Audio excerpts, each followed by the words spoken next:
All right. Hi, everyone. I am so happy to have so many friends here. This is amazing. It's weird, but also amazing. So, I promised a pretty short thing, so it's going to be relatively short. Um, what's going to happen is I'm going to introduce Orly, and she's going to play a couple of songs, and then Franklin Bruno and Bree Brenton are going to play a couple of songs, and then I'll read some Oh, my father made it! Wait, just a second. He made it, and then he's gone.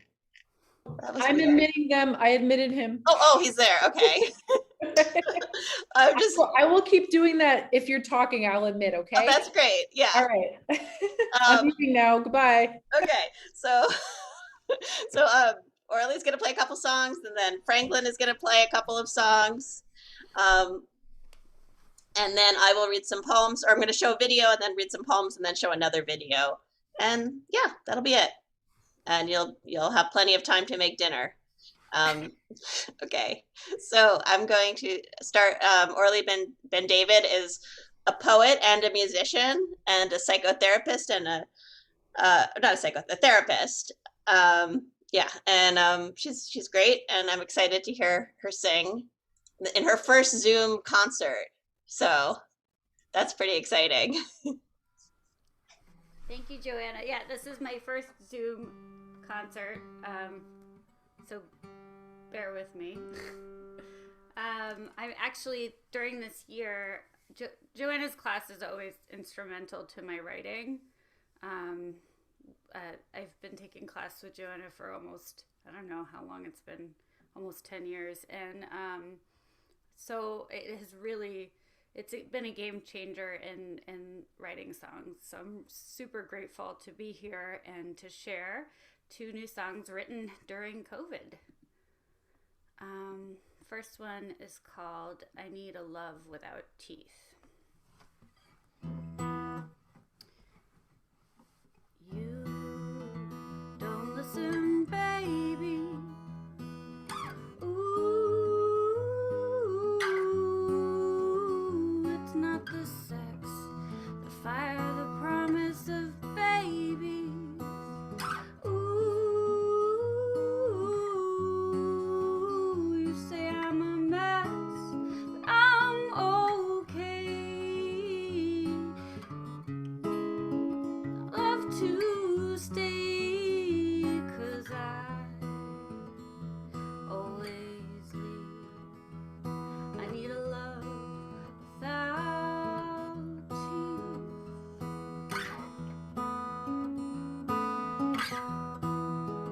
You say I'm a sieve, I'm a sucker lover, baby. Ooh, and nothing's ever enough for me, baby. Ooh, we're a mess, it's not okay. And I've tried to stay, but I gotta leave. I need a love without teeth.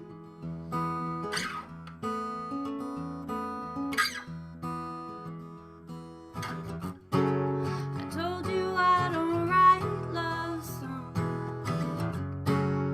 only about my longing and what's wrong, and you're no different, baby. You're just another one that's gone. 'Cause you don't listen, baby.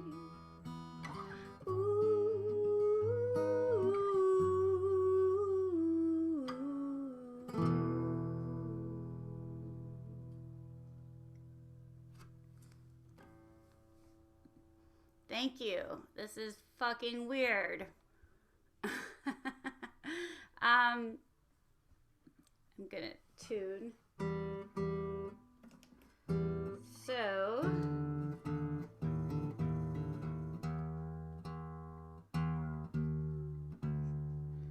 this one I wrote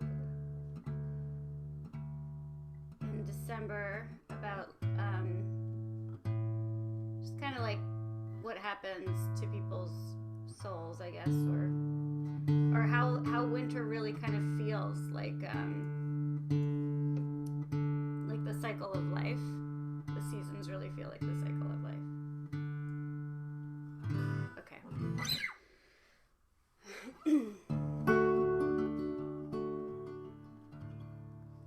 The winter is longer than the springtime. The fight is slow and unkind. Life. Oh, I actually, Kate Lutzner, if she's here today, I can't see her, actually helped me write this chorus. So I wrote the song with Kate Lutzner, who is also in Joanna's course. Okay. The winter is longer than the springtime. The fight is slow and unkind. Life is the last piece of cake. The sun, buried in her shroud, will shine again, and somehow we'll learn to be without. And oh, darling, what can we do? Winter's like missing you. And not everybody loves LA. It's hard these days. Ooh, life's like the last piece of cake. And ooh,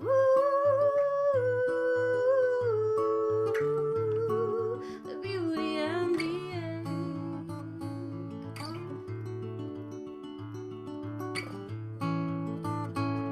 And the church bells still ringing on the hour. I wake up with a quiet of grief on my chest.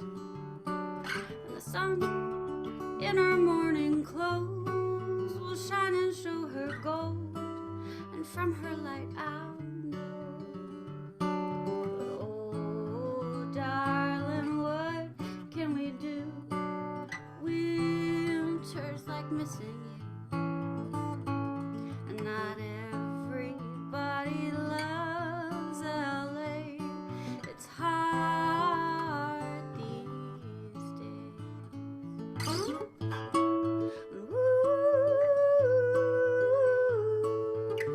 Ooh, life's like the last piece of cake. Ooh,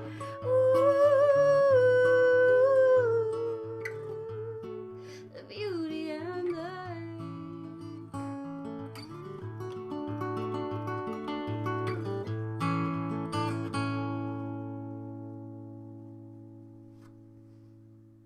Thank you so much.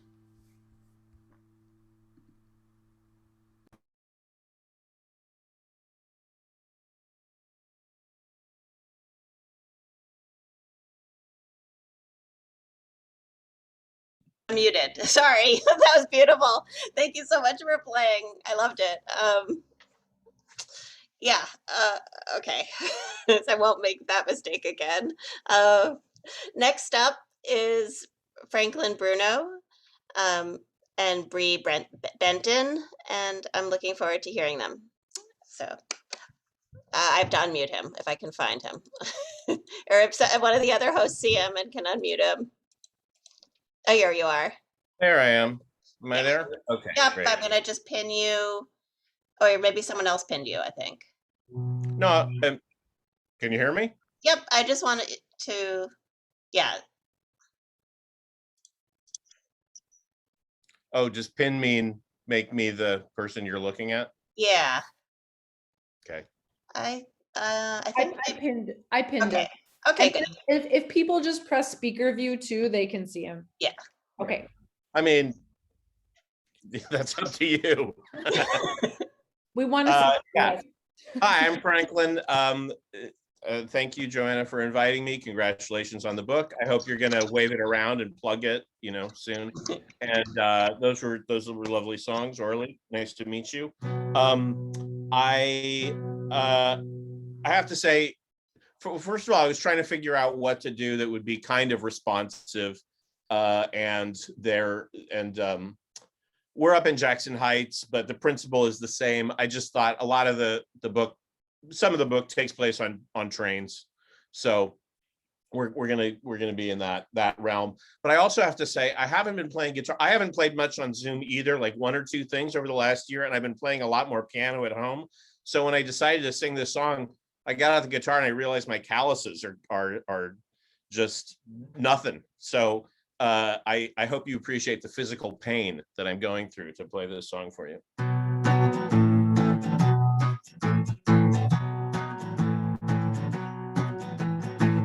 Took the G train out to PS1.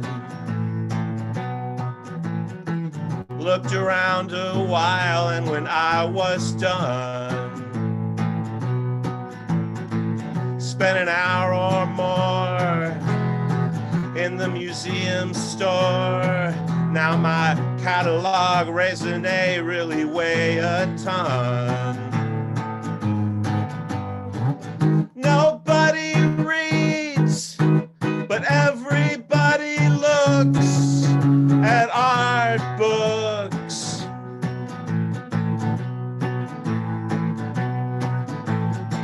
Richard Tuttle makes wire and wood constructions. Assistants draw on walls per Solowitz instructions. If you're out of town when the show comes down, you can get the gist from the reproductions. Nobody reads, but everybody looks at art books. Art books.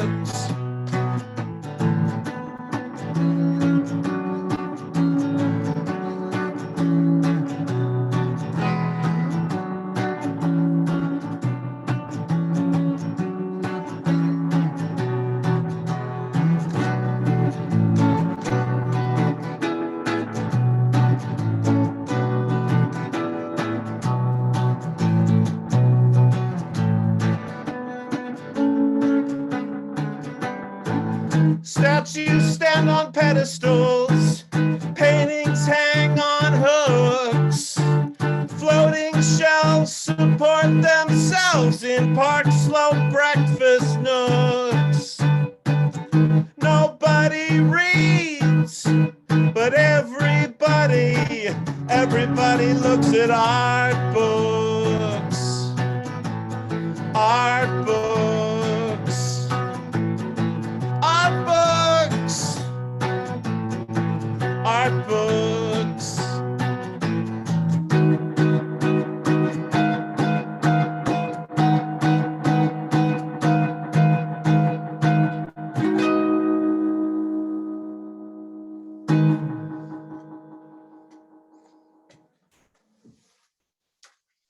All right.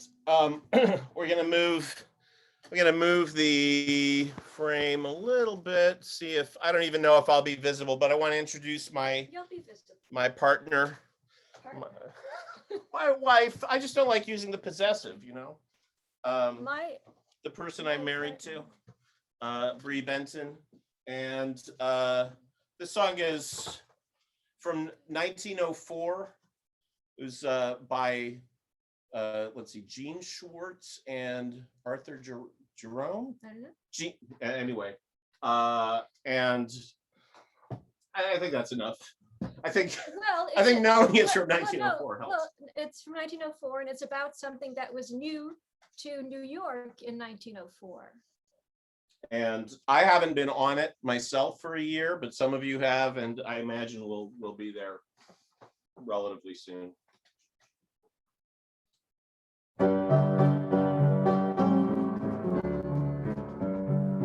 There's a new place at last to go spooning, where lovers can love with delight.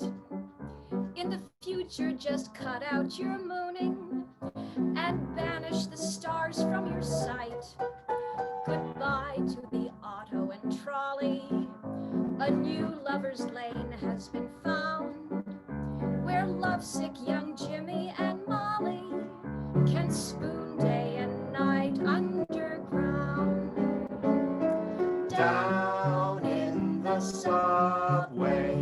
Oh, what a place, under the Isle of Manhattan, speeding through space, just the place for spooning all the season round, way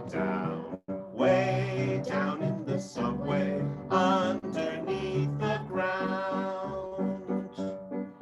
Now the man in the moon looks deserted. His face wears the smile of despair. Underground, it is broadly asserted that the L road is up in the air. The showgirl and even her chappie will now lead a subcellar life. If married and home is unhappy, you can hide from your husband or wife. Down in the subway, oh, what a place, under the Isle of Manhattan, speeding through space, just the place for spooning all the season round, way down in the subway, underneath the ground, underneath the ground. Wow. I loved it. That's great.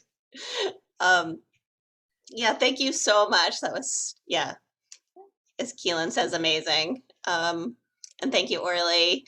Now, Carolyn is going to introduce me and talk about this book. And yeah.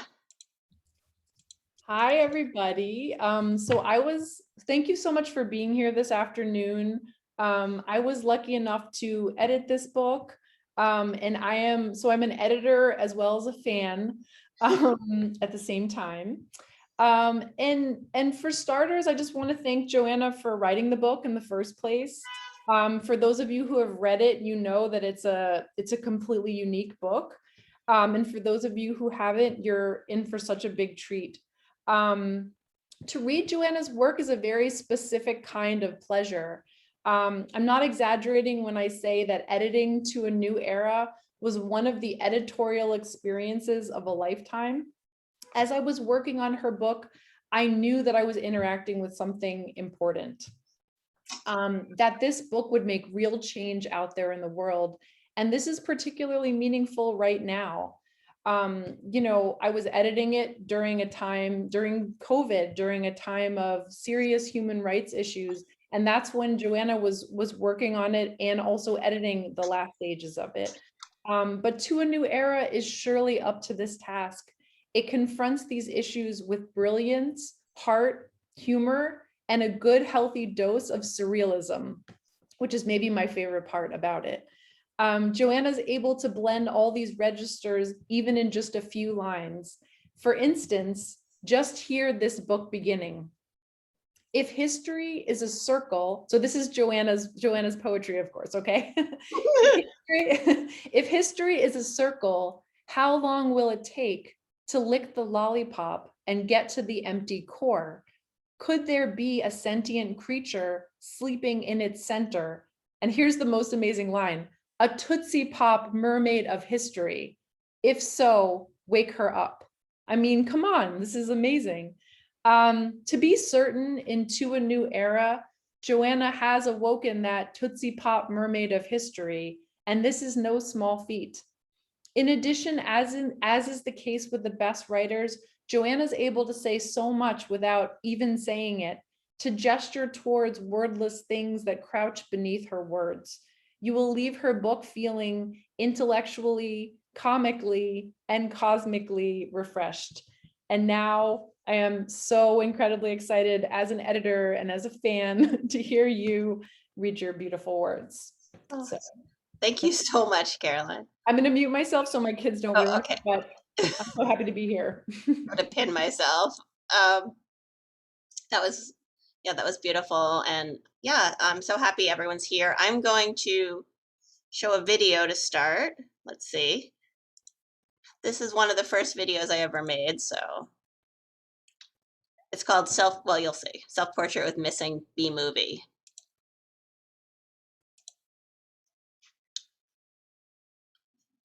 All right, I want to make sure the sound. Oh, no, wait. Okay. Okay. Let me know if there's a technical problem. Self-Portrait with Missing B-Movie. Don't tell me that your runaway daughter has drained the color from your television set, or that the creature from Planet X has removed your Facebook, replaced your Instagram avatar with a picture of his claw. None of these is an excuse for magnifying the true you. From the depths of the sea, there's always that wired jar with a brain that won't die, or some clone named Joanna who keeps swallowing the same glob of nuclear fallout. Listen to the oracle whose mouth opens and closes all night long. Between the towers of empty bottles of Coca-Cola and congealed neon grilled cheese, try to hide your face like the naked woman with the glow-in-the-dark UFO mask. Finally accept that the Serpent Boy has terrorized your failing planet long enough. Start again as a giant gorilla or radioactive squid. Live young. Die like an action hero at a sauna. Sing with all 20 of your sexual organs ablaze.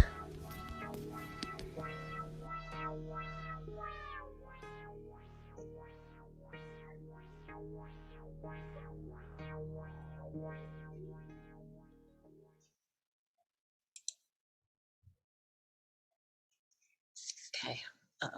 Now I decided I'll start with a subway poem because of Franklin's wonderful subway songs. The B Train.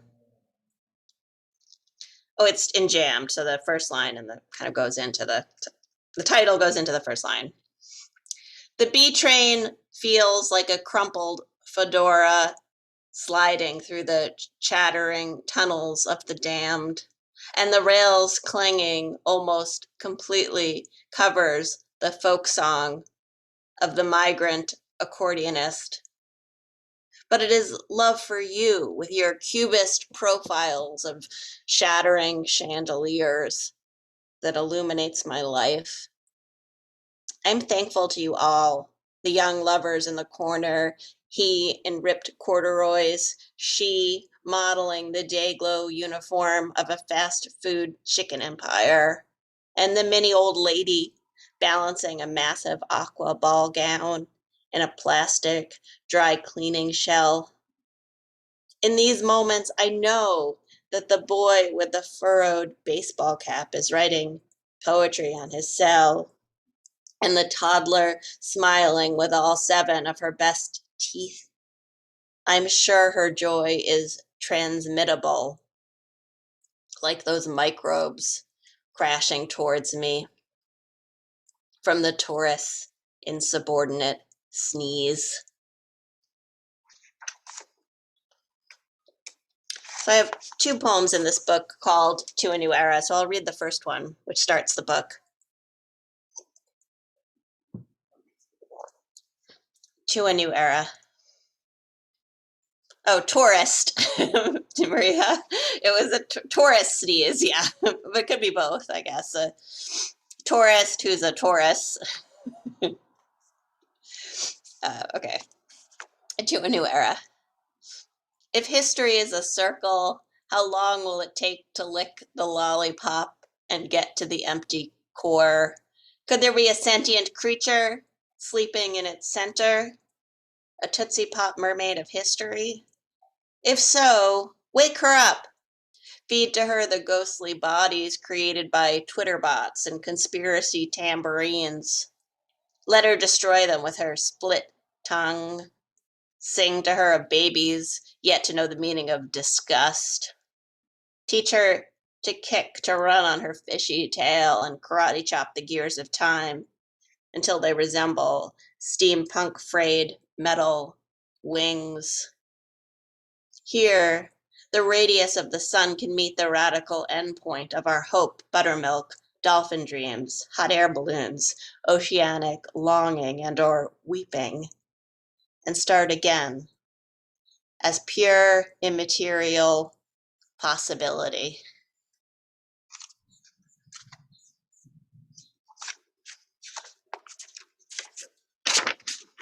So this is a poem that I wrote during the pandemic.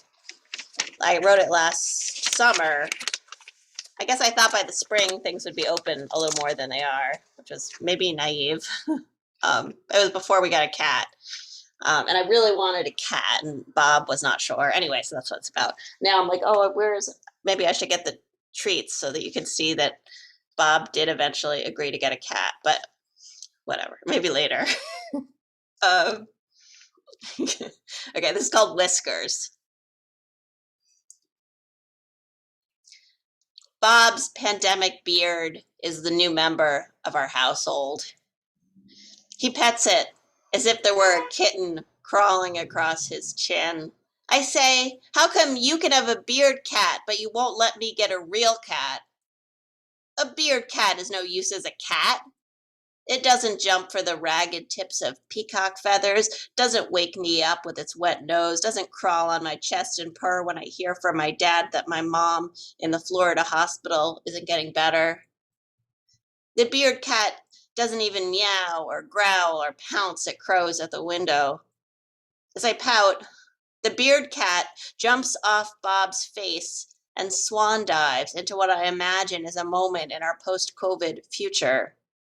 A silver-lit evening where we are munching shrimp tacos under the multicolored garlands of a Mexican cafe. In Mexico, perhaps? Or where we are huddling with tourists admiring Sophie Tober Arp's dancing Dada dolls at the new MoMA.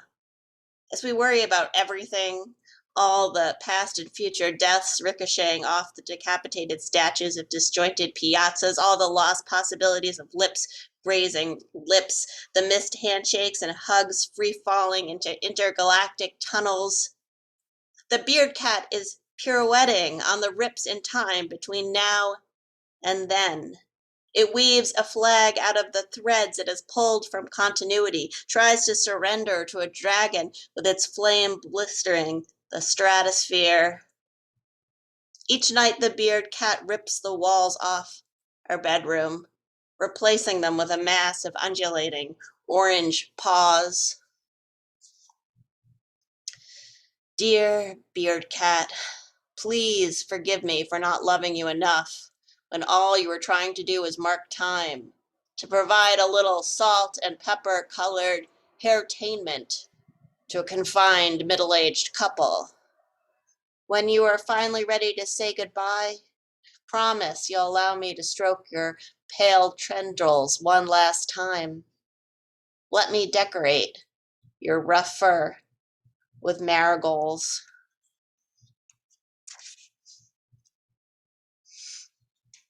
I think Bonnie likes hairtainment, but actually I think that was her idea. That was her suggestion. But she doesn't remember that was her suggestion. But I like it too. Okay. I mark things and then I'm changing. Of course.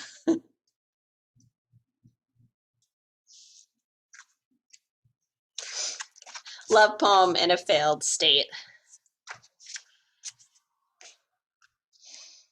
Some mornings when I am just a typo in pajamas and the rain is the thick black eyeliner around an unseen sun, the glimpse of your left eye opening under the blankets is enough of a welcome to flip the bird to despair, to allow myself to feel each one of my fingers wiggling itself awake.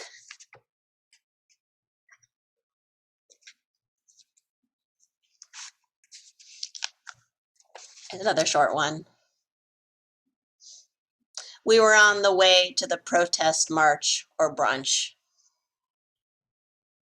When I say my tweet is a bullet headed straight into the heart of capitalism, who is wearing a frayed Cookie Monster costume stolen from a West Texas frat house, what I mean is, the words are the net that keeps the acrobats from falling into the gaping mouths of the uncontrollable masses. And this is why, when I think there is a possibility for instant change, the color of my sunset Bellini looks more sunrise, less sunset.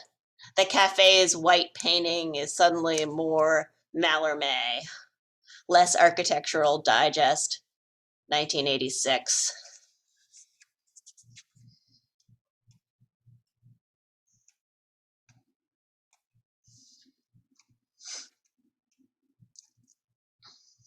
So this poem starts with a quote from David Shapiro, who I think is still in the Zoom. I was really happy to see him because I haven't in a long time.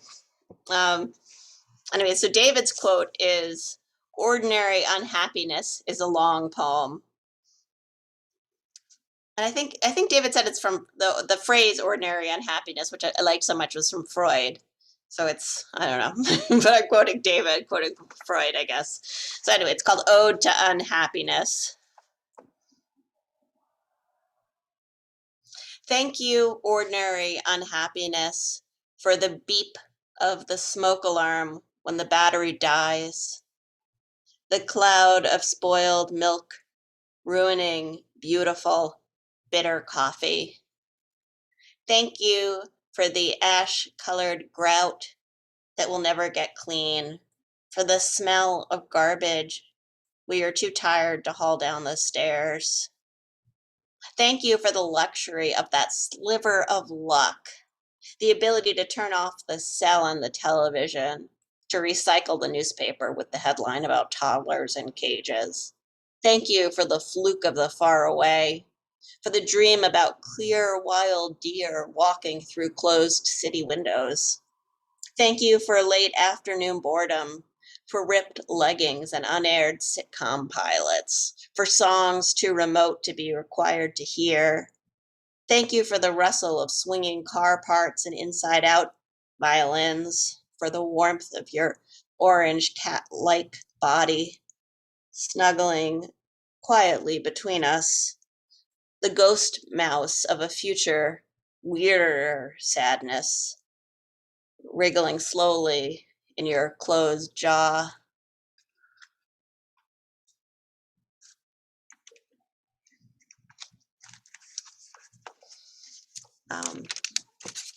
So I was an adjunct forever. Freelancer adjunct, anyway, I'm amazingly not anymore, but I have a lot of poems called The Adjunct Commuter. Oh, yeah, anyway, so this is one of them. Oh, and The Adjunct Commuter, if you don't know, was the name of a publication, I forgot who it was founded by, that, like, sort of writing about adjunct issues by adjuncts, but I just stole the name. Because poets steal, they say. Okay, The Adjunct Commuter. I'm waiting for the bus and imagine the street is made of money, but it's not the type of money accepted on this planet or any planet. Sometimes I'm waiting for the bus and I see the word new projected on people's faces, but not my own. I am no longer new. What are you if you aren't new? The bus is on the left side and I am on the right. I'm waiting for the bus, but I'm only wearing my underoos. And my stuffed cat can't get on the bus because she doesn't have a Metro card, and I'm trying to pay the fare with a wallet full of pigeon blood. It multiplies as it spills through the center of the empty bus, foaming mouths at the edges of bloody waves. My clones wear animal masks, lion, flamingo, toad, while we wait for the bus. The bus is inside my skin, riding my spine. None of us is small enough to get inside it. I don't care where the bus is going anymore, but I want to be on it. Have you ever kissed an august Buddha in the marsupial pouch of a bus? It feels like being the soul of oatmeal, but better. Everyone I've ever loved is on that bus. They are going to a protest, but nobody remembers what the issue is, or the issue keeps changing, like the words on the signs, the name of the candidate or the name of the war. We are going to the march because we want to be together but aren't. We are waiting for different buses that don't arrive, waiting for a bus from inside an iceberg. And before we can get on the bus, the icebergs have to melt. We want them to melt because we haven't had sex in 24 and a half days, or because we like to eat grass-fed lamb burgers in the back of rhinestone-stretched limousines that circle Alaska before we can even find the bus stop.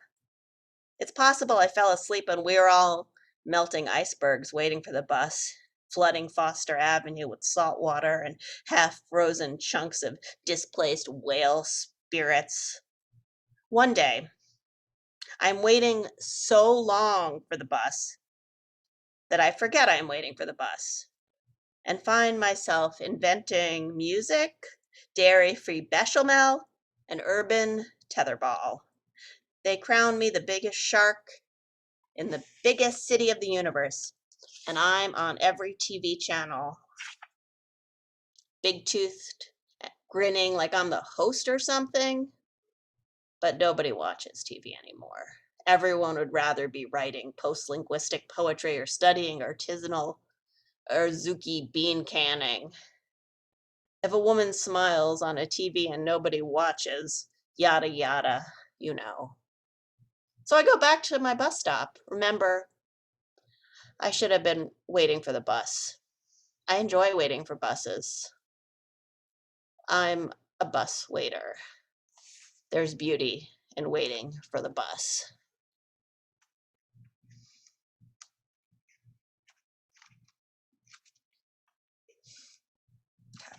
Just read a few more. Old weather.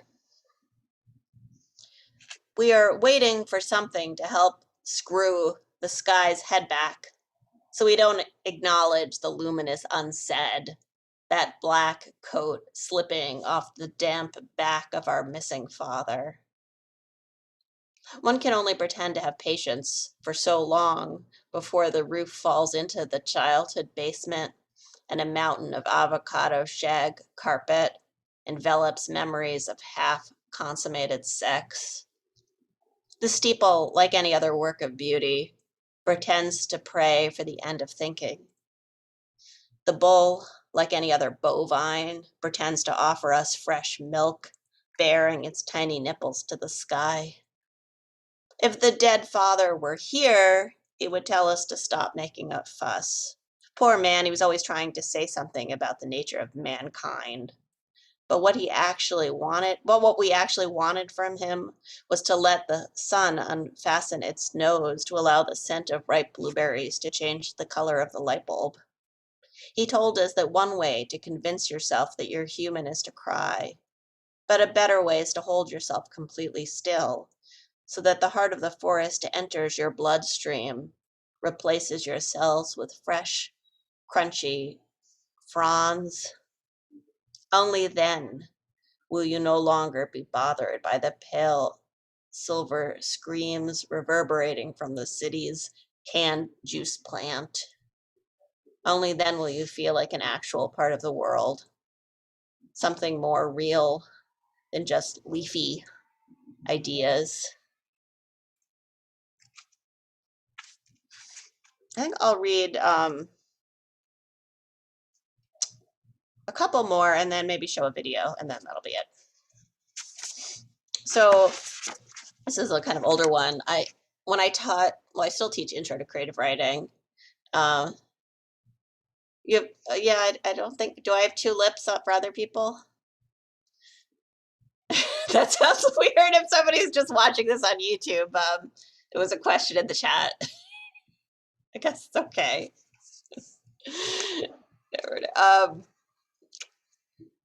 Yeah, okay. So I teach creative writing, and at one point when I was in an actual classroom, there were like these frat boys in my Intro to Creative Writing class, and I called them the bro corner in my mind. I would call them the bro corner, but they really like surrealism.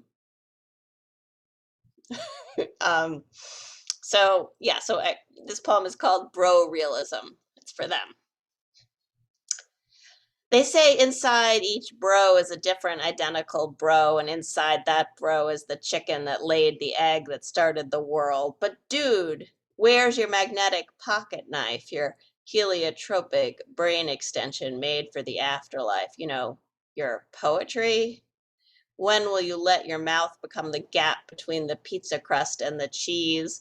When will the earth become a ping pong ball sized pupil, bopping past the forest of liquid gold, yolk filled solo cups and into the firmament? You may be a bro, but that doesn't mean your soul can't leak glitter all over the baseball diamond. You may be a guy, but that doesn't mean your liver doesn't wear a pink feather beret, that your id isn't draped in metallic negligee. If inside each suburb is an identical suburb where McMansions hide teeming cities within, then when will your living room explode into grimy, kaleidoscopic subways, into cracked beakers full of the ashes of interplanetary love affairs? In bro realism, none of us know shit, and this is the shit. Even if the moonlight is made of cell phone flashlights, even if the closet full of broken telescopic top hats is covered by a rack of faded beer label caps, even if your vocabulary is shrinking into atomic subparticles, please put down your TV-shaped bong. Try opening that hole in your ear.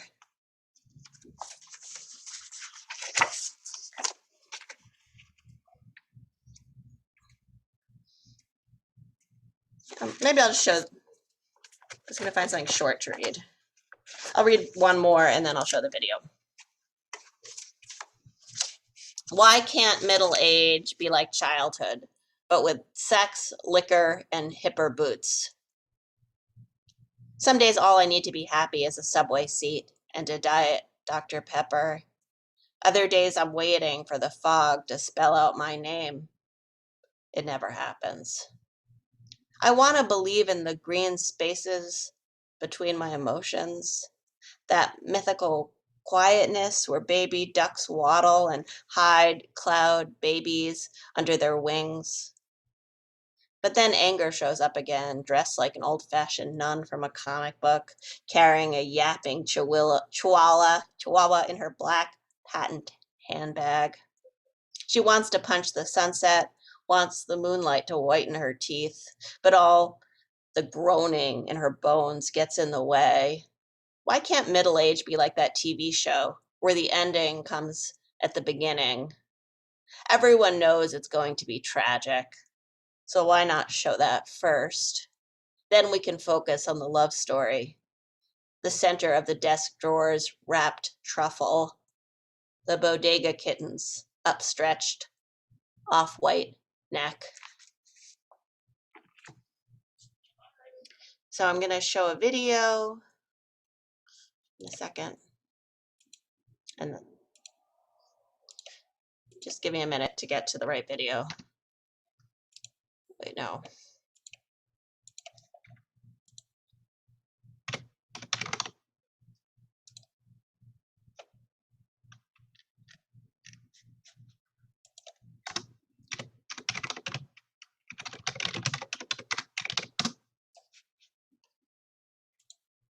Sorry, just a second.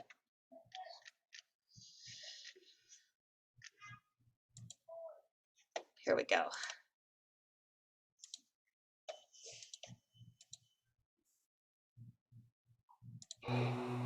The dystopian surface with the 1000% cotton lining is not enough to satiate the present or unmake the water buffalo of the past. No thumbs needed to call off an impractical joke. No roof parade. No uncomfortable topiary helmet to ruin your dismissive eyebrow slant. Frenemy happy hour for all. Yum. Freedom zucchini. Fries on the half shell. Yes to the toe jam. Maybe to the hot sauce prayer closet. Electioneering. Headache. Medicine +1. I'm trying to be more perfect, but instead I'm in between and frog ready. Mama proof post-industrial complex. Play that fruitful music, Lost Girl et al. Some days all my favorite plot lines end with a woman walking into a roof.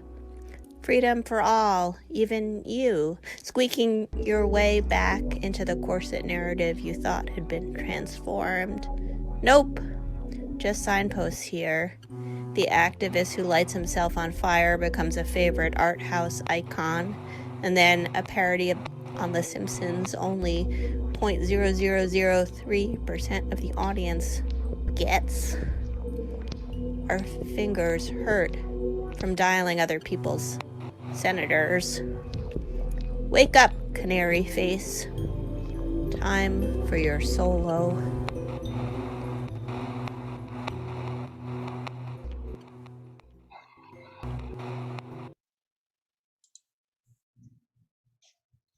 Okay, thanks.